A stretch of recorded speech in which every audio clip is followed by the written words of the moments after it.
la vitamine A pour les élections. Alors voilà, ça va lui porter chance. Les enfants, non, c'est des vitamines, moi je vais en avoir besoin. Je vais en avoir besoin, je prends des vitamines. Bonjour Amida, vous êtes candidate aux élections législatives dans la circonscription qui fut, dont Jean-François Copé et Jean-François Parigi étaient députés. Vous allez prendre le relais. Oui. Quels seront les 3 sujets principaux qui seront sur votre table de députés une fois élu? Écoutez, déjà je suis vraiment ravie d'être ici à Beauval, là, en plein cœur de Meaux justement. On a présenté en conférence de presse, et vous étiez, ma candidature pour les élections législatives pour la 6e circonscription, accompagnée de Jean-François Copé et de Jean-François Parigi. Et c'est vrai que pour moi c'est un honneur déjà de leur confiance qui m'est témoignée de leur part pour continuer, parce que Jean-François Parigi me donne un peu le flambeau de la suite à mener.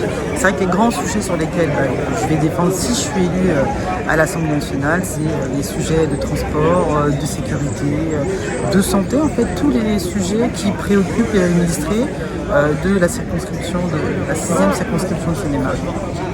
D'accord, très bien. Alors vous êtes une femme issue de la diversité. Est-ce que c'est un symbole? C'est quoi? C'est la nouvelle génération d'élus?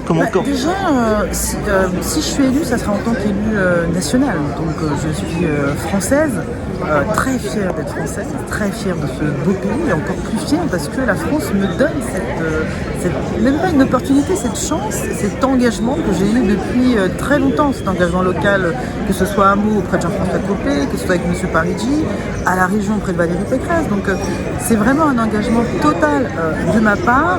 Et oui, je suis une femme, oui, ça se voit. Oui, je suis de couleur de peau, oui, ça se voit. Enfin, je ne veux pas tous les jours dire oui, je suis une femme, attention. Non, c'est que je crois que l'engagement, qu'il soit masculin ou féminin, et puis l'engagement, c'est pas la réussite, ça ne se détermine pas qu'on soit homme ou femme. Si on a envie de s'engager, on le fait pour les administrés, on le fait pour les citoyens.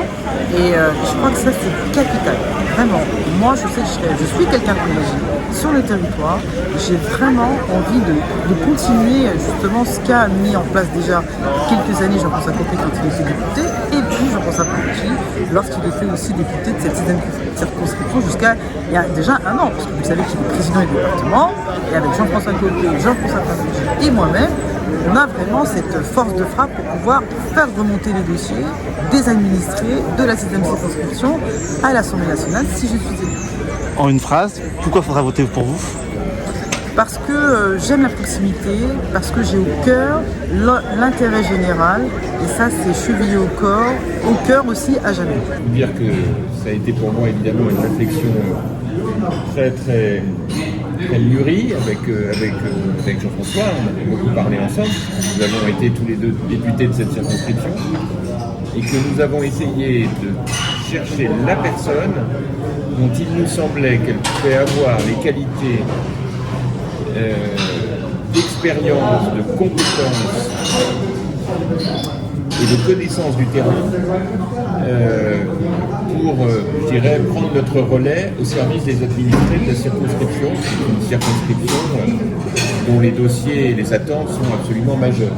Elle a été une élue extrêmement active en tant qu'adjointe au maire de Meaux et vice-présidente de l'AGLO.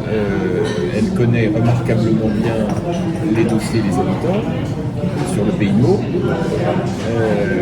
Elle a été, vous savez, en charge de la petite enfance, qui évidemment couvre une part de la population très importante. Deuxièmement, elle a une expérience régionale, et non des moindres, puisque au Conseil régional, Valérie Pécresse lui a confié des responsabilités très importantes et elle porte toute la politique du tourisme de la région. Et à ce titre, elle connaît par cœur les enjeux que nous avons développés sur la circonscription, avec notamment la fusion des 2 offices du tourisme de Meaux et du Pays de Bourg. Et enfin, troisièmement, parce qu'elle m'a accompagné dans toutes les actions nationales que j'ai pu conduire, d'abord, je dirais, comme jeune militant, et ensuite comme acteur engagé, actrice engagée, donc elle connaît vraiment bien tout ça. Donc c'est pour ça que, à la fois d'avoir cette expérience, cette compétence et cette connaissance des dossiers du territoire et des habitants fait qu'elle avait vraiment, pour nous, absolument toutes les qualités pour défendre le dossier à Paris et porter notre voix à l'Assemblée, en plus de son implication à la région. Alors je suppose que le choix de ce lieu, on est chez Ali, n'est pas un choix anodin, puisque apparemment toutes les campagnes victorieuses ont été gagnées. Voilà, il porte bonheur. Ouais, en fait, Ali porte bonheur. voilà, exactement. D'être chez Ali, d'être en plein cœur de Beauval aussi, parce que vous savez qu'on mène continue ici on est en pleine campagne aussi présidentielle, donc on est souvent à la verrière pour pouvoir mener campagne. Et c'est vrai que c'est un lieu, oui, qui porte bonheur et je crois que ça va nous porter bonheur. C'est vrai que nous, ce que je souhaite, bien évidemment, c'est d'être élu à l'Assemblée nationale et porter toutes ces dossiers. Une autre question, comment vous allez... on reproche souvent aux députés le fait qu'il n'y a plus le cumul des mandats, qu'il n'y ait plus de députés maires par exemple. Comment vous allez conserver ce lien avec la proximité? Je suppose que ça va être un travail d'équipe, mais comment vous allez concrètement, comment ça va se faire? Alors, vous savez, quand Jean-François Copé, il était président du groupe de l'Assemblée nationale, il avait sorti un livre qui s'appelle « Un député, ça compte énormément ». Je crois qu'à partir de ce moment-là, les gens, les Français, ont su à quoi ça servait véritablement un député. Depuis qu'effectivement, il n'y a plus ce cumul de mandats entre députés et maires, c'est vrai que le lien, il a été un peu rompu. Mais moi, je pense qu'à partir du moment où on est bien ancré sur son territoire, à partir du moment où on connaît bien les problématiques des administrés dans tous les domaines, que ce soit sur la petite enfance, sur l'éducation, sur le logement, enfin tous ces dossiers-là, quand on est bien investi, je pense qu'on peut quand même porter, et on peut porter sa voix justement pour défendre tous ces dossiers. C'est vrai que quand on était à la fois député et maire, on avait une double force de frappe pour justement faire remonter toutes les problématiques des administrés. Là, à partir du moment où on est vraiment élu sur son territoire, moi je prends le cas de Jean-François Parigi, quand il a gagné en 2017, enfin, la plupart de ceux qui ont gagné, c'est ceux qui étaient vraiment investis sur leur territoire. Je pense que là, à partir du moment où on est toujours investi, puis on a vraiment chevillé au cœur cet engagement de proximité, les électeurs, ils vous l'auront. Pour moi, le fait de ne pas avoir ce cumul, pour moi, ça ne posera aucun problème. Amidas, ça va être la voix au niveau national. C'est-à-dire l'interlocuteur privilégié qu'elle pourra avoir, les relations privilégiées qu'elle va pouvoir avoir avec certains ministères. C'est l'aménagement du nord du département qui nous apporte. Et Jean-François l'a bien dit tout à l'heure, la problématique de mobilité.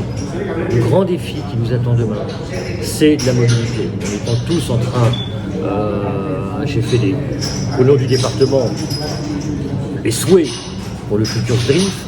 La mobilité est au cœur de nos réflexions parce que Jean-François, en tant que président du Pays de Meaux, et cette volonté aussi qu'on résonne sur l'ensemble du nord du département, fait qu'on aura besoin tous les trois de travailler. Et c'est la problématique des mobilités qui pose problème. On en discutait l'autre jour avec les dirigeants d'ADP. Le terminal 4, il va sortir un jour. Est-ce qu'on est prêt aujourd'hui pour absorber en termes de mobilité l'arrivée du terminal 4? Ma réponse est non. C'est pour ça qu'il faut se battre. Il faut se battre aujourd'hui. Et on aura besoin, entre guillemets, de la région, de l'État, du département et des élus locaux.